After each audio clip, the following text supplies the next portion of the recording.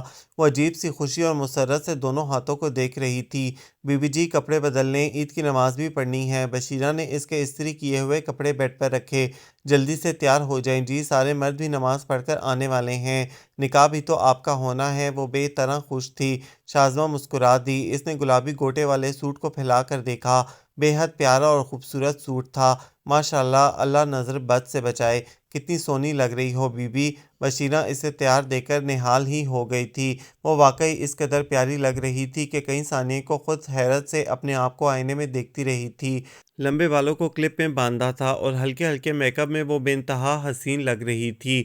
کانوں میں بھاری سونے کے جھمکے، گلے میں نیکلس اور ہاتھوں میں ڈھیروں چوڑیاں۔ حویلی میں ایک ہنگامہ برپا تھا، پورا گاؤں امڑ آیا تھا۔ دوہری خوشیوں کا دن تھا۔ وہ ان سب کی محبتوں میں سرشار، سر پر دوپٹہ جمائے، پاؤں میں پڑی پازیب کی چھن چھن سن کر محظوظ ہو رہی تھی۔ ماں جی نے 50 تولہ چاندی کی وزنی پازیب اس کے پاؤں میں ڈلوا دی تھی اور وہ مزے سے اسے بجا بجا کر دیکھ رہی تھی۔ السلام علیکم، عید مبارک۔ اسد نگاہوں میں بے انتہا محبت اور پسندیدگی لیے کھڑا تھا۔ اس کی نظریں بے ساختہ جھک گئیں۔ عیدی نہیں مانگو گی؟ اس کی شرم بے انتہا مزہ دے رہی تھی۔ کیا مانگوں؟ معصومیت سے پوچھا۔ آج کے دن جو بھی مانگو گی ملے گا، حتیٰ کہ اسد کی جان بھی۔ نہیں، آپ کو اللہ لمبی زندگی دے۔ اسد بے ساختہ ہنس دیا۔ ماں جی کی دعائیں خوب یاد تھیں اسے۔ اچھا ہاتھ ادھر لاؤ۔ اس نے مخملی ڈبیا میں سے خوبصورت انگوٹھی نکال کر اس کے ہاتھ کو تھام لیا۔ فی الحال یہ عیدی کو ہی قبول کرو، نکاح کے بعد ایک اور عیدی دوں گا۔ اسد نے معنی خیزی سے مسکراتے ہوئے اسے انگوٹھی پہنائی۔ شکریہ۔ وہ شرمائی شرمائی سی پرشوق نگاہوں سے اپنے ہاتھ کو دیکھ رہی تھی اور اسد کے دل میں ہزاروں دیپ جل اٹھے تھے۔ یہ عید اس کی زندگی کی حسین ترین عید تھی اور اسے یقین تھا کہ خوشگوار اور حسین دن میں بندھا یہ بندھن زندگی میں ایک خوبصورت چاند کی طرح ہمیشہ چمکتا دمکتا رہے گا۔ یہ خوبصورت عید بیسڈ ناول آپ سب کو کیسا لگا؟ اپنی رائے کمنٹس میں ضرور دیں، ہمیں انتظار رہے گا۔ ہمارے چینل کو سبسکرائب کریں، لائک کریں، شیئر کریں۔